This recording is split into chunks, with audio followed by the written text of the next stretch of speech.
how you can make your seller flip their own property without putting any cash.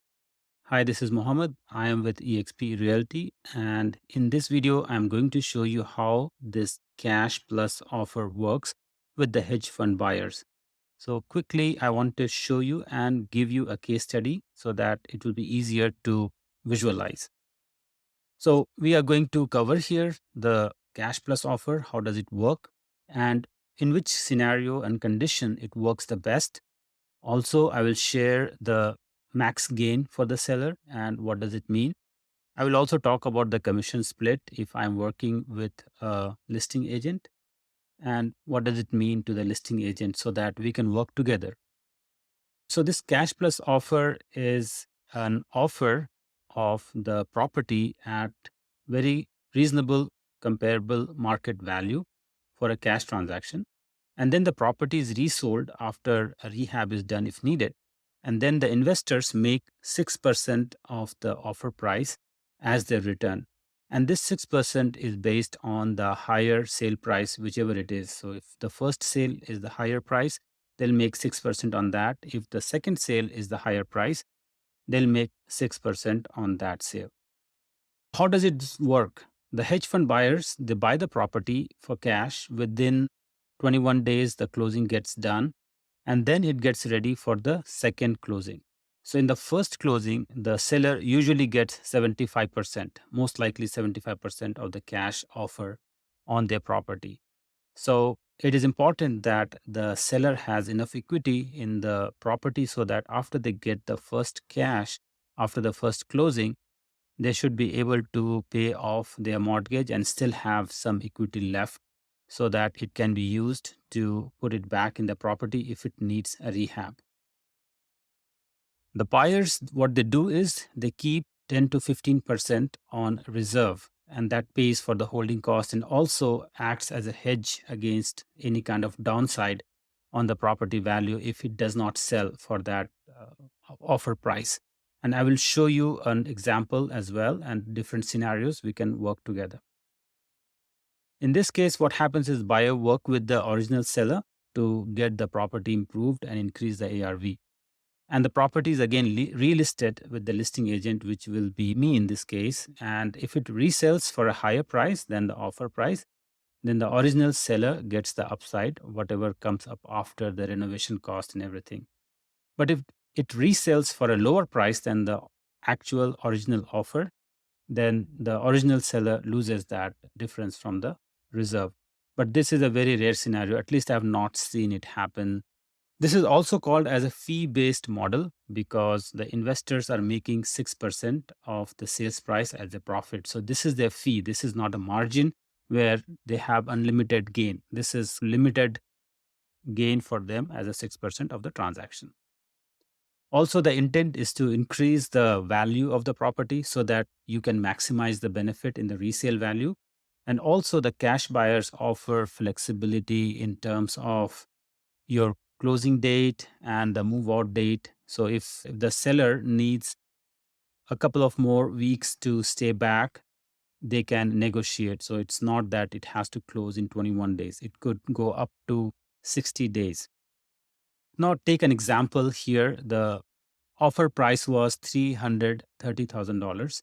And you can see that the before and the after value, the property got injected with some cash to improve the swimming pool in this case. And you can also see that the kitchen got upgraded with the new cabinets and the new appliances. And also you can see that the living room and the living area, the floor got changed, and you can see the bathroom got completely remodeled. And I will share with you exactly what does these numbers means. Let's see in this example how this could have turned out. There are three different scenarios that could work in this case, and I will show you what was the final outcome. So one scenario is that the house is resold with no upside. That means we listed and relisted again at the same offer price of $330,000. So in this case, what would happen? The cash plus offer, if the seller accepts this cash plus offer of $330,000, then the buyer will make 6%, which is $19,800. And then the buyers will allocate 7.5% for realtor commission and the closing cost and anything related to that. And they will also keep about 12% as a holdback reserve amount that will be first as a risk hedge for them, and second, it could also be used to pay for some incidental expenses like the utilities and the HOA during the time the house is ready for the second sale. So that's where they keep that money back in the escrow account. Now, in this case, let's assume there is no renovations, there is no renovation cost involved in this, nobody put any money back, it's zero. Once the first closing happens, the seller is going to get 75% of their offer price, which is $245,000 in cash within 3 weeks. This amount should be sufficient for the seller to pay off their mortgage if they have any or any other liens and still have some money left. In this case, it was. I'll show you in the subsequent part.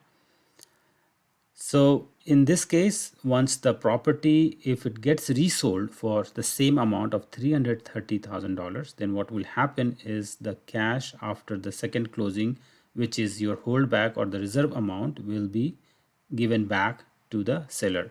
So the seller will get $39,600. The gross net to the seller would be $285,000 in this case if there is no upside.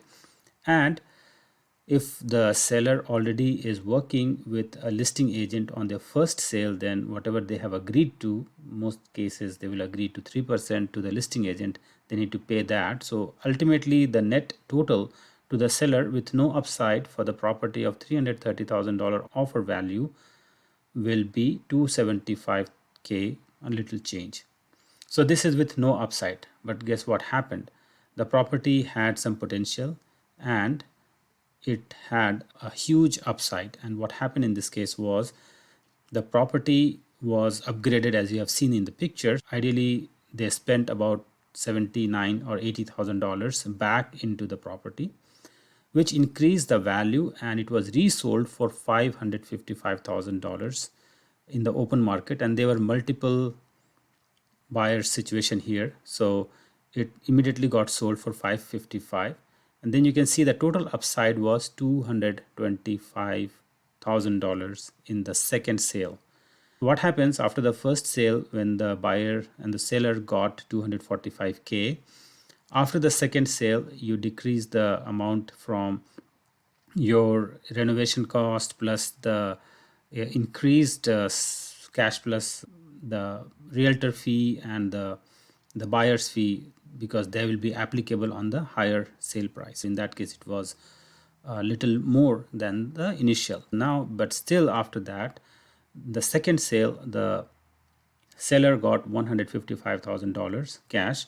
And since in this case the seller was not working with a listing agent, then in that case they saved that 3%. Ultimately, they ended up in getting more than $400,000 for this property, because they decided to go back and put their cash back or equity back into their house, and which resulted in reselling the house at a much higher price. So that's how this situation is going to help a lot for the folks who has a house and do not want to invest or inject cash immediately to improve the value and still want to get the top dollar for their property. Then this would be a best strategy, because here you are not involved in doing any repair or renovation from your own pocket. You do it from the equity of your own home, and finally you get the upside completely within your control. So you can see that the buyers are not making more than $41,000, but you can see that the original sellers are making about more than 100% of their initial offer price. If you see that, it's 122%. Again, this is not a representative case. It does not happen for each and every property, but there is a potential, right? There is unlimited upside potential for the seller to get. Now with upside comes the downside as well. Just wanted to be fair and talk about that, because it may happen that the property may not sell for the listed offered price. In this case, if it was offered for 330K and it did not sell, so the listing agent tried to reduce the price, made it 313K, which is 5% down from the offer price.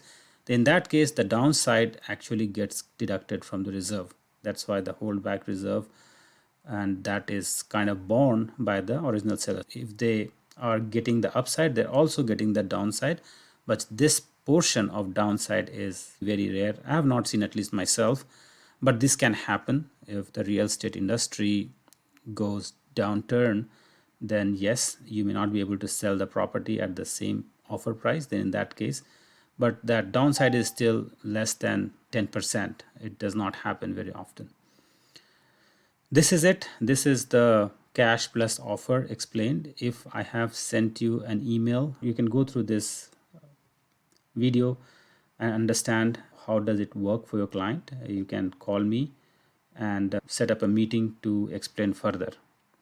Also, I don't remember if I mentioned before, but in the first sale, the buyer offers 2% commission to the buyer's agent. So that 2% from this 7.5%, I can share that 1% with the listing agent, so that the listing agent, if they have 3% from their client already agreed upon, they can add 1% on top of this. So that makes a total 4% of the commission on the sale.